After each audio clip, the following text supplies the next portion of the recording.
Hello mga mare, ito po ang ganap sa buhay na naman ng person. Ito nga si Mapi ay napakaharot. Kaya iyan, in-order na namin na rin ang panlagay sa bibig dahil nga lagi nga nakasampa. Lagi nga siyang nandidila pagka nilalapitan namin siya. Kaya ayan, lalagyan na namin na ring busal sa bibig. Isusukat nga namin to sa kanya at ilalagay lang namin ito pagka kailangan namin siyang paliguan.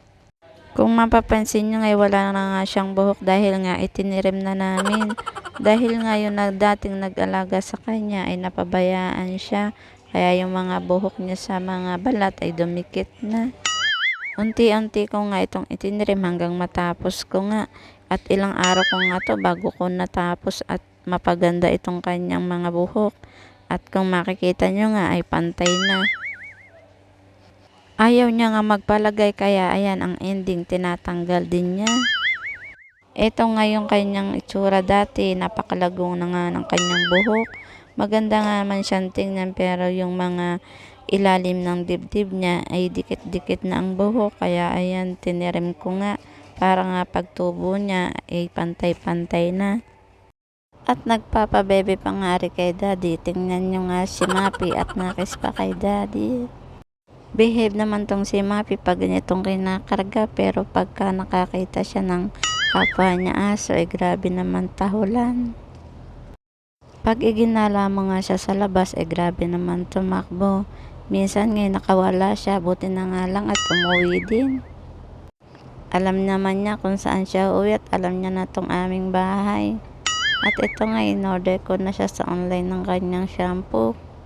Ito na nga kalaki ang in-order ko dahil nga pang matagalan na. Daig pa nga kami ni Mapi dahil isang galon na nga tong kanyang shampoo samantalang kami ay paisa-isa lang bumili sa tindahan. Baby talaga namin si Mapi. Pagka nga ako'y dumarating dito sa trabaho at maaga pa, ito nga pinanggawa ko nga siya ng damit. Kaysa nga bumili pa ako, ay may maliit namang damit doon sa bahay kaya ito ni-repair ko na lang para sa kanya.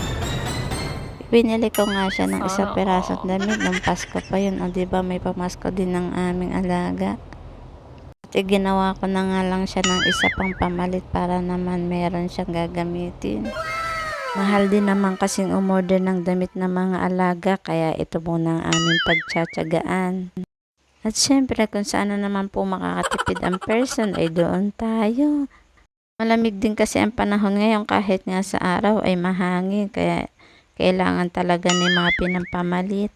At syempre hindi ko naman pawala ng aking batang person. Ginawa ko nga siya ng baon bag na Hello Kitty at sa akin naman ay si SpongeBob. O siya, hanggang dito na lang muna ang aking video for today. Thank you for watching. See you on next vlog. Bye-bye!